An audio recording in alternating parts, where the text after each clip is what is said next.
Die AfD-Fraktion.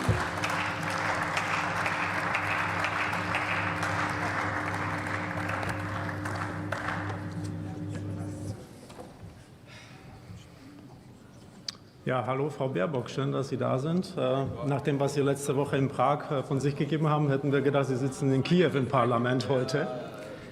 Aber im Ernst, Frau Baerbock, dass Sie hier noch auf dem Ministersessel sitzen. Ich muss Sie unterbrechen, Herr Büstrun. Ja. Sie wollen sich sicherlich korrigieren, was den Anfang Ihrer Rede betrifft. Sehr geehrte Frau Präsidentin, liebe Kolleginnen und liebe Kollegen, dass die Frau Außenministerin hier noch auf dem Ministersessel sitzt, nachdem sie die deutschen Wähler letzte Woche beleidigt hat, nachdem sie ihr Amtseid mit Füßen getreten hat, das ist in meinen Augen ein Skandal. Aber zu Ihrer Rede, Frau Baerbock. Sie haben gesagt, Sie wollen in der Ukraine Menschenleben retten. Sie haben das mehrmals wiederholt. Und wie machen Sie das in den letzten 6 Monaten? Mit Sanktionen gegen Russland und mit Waffenlieferungen an die Ukraine. Helfen Waffenlieferungen an die Ukraine Menschenleben retten? Nein, nein. Sie verlängern damit lediglich den Krieg. Sie verlängern das Leid der Frauen und Mädchen, die Sie erwähnt haben, die auf ihre Jungs warten, die da in dem Krieg verheizt werden. Das machen Sie. Und die einzigen, denen Sie helfen, auf Kosten der deutschen Steuerzahler und Wähler, sind die US-Amerikaner.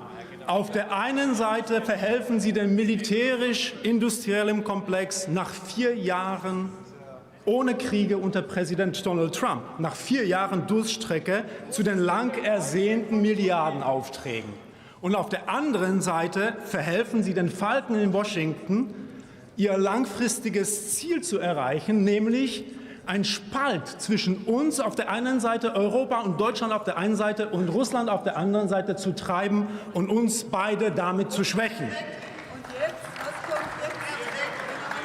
Und Sanktionen, haben die Sanktionen Russland geschwächt? Nein, haben sie nicht. Sie haben sie nicht vom Krieg abgehalten und sie haben das Gegenteil bewirkt.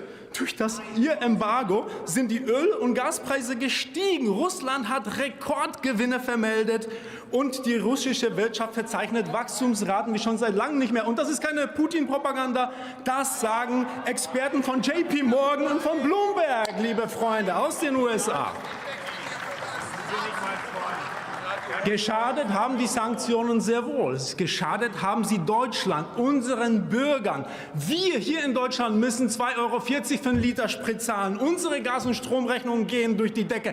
Unsere Firmen gehen pleite. So wie gestern gerade Hakle, eine Firma mit 100-jähriger Tradition. Sie vernichten Arbeitsplätze. Sie vernichten einen von Generationen erarbeiteten Wohlstand in Deutschland.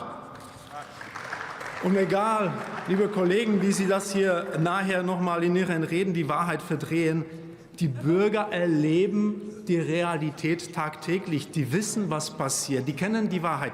62% der Bürger wollen keine weiteren Waffenlieferungen. 77% wollen Friedensverhandlungen statt weitere Kriegstreiberei. Und 87% wollen Gespräche mit Russland statt einseitigen Bashing und Sanktionen. Und jetzt machen Sie genau das Gegenteil von dem, was die Bürger wollen, und verlangen von uns auch noch 6 Milliarden für diese Politik. Warum sollten wir dem zustimmen? Warum sollten wir dem zustimmen?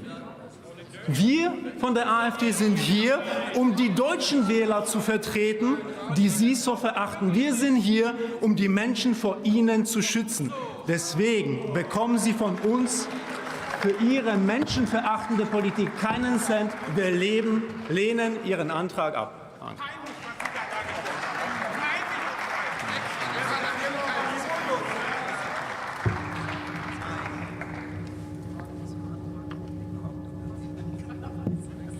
Für die FDP-Fraktion hat nun die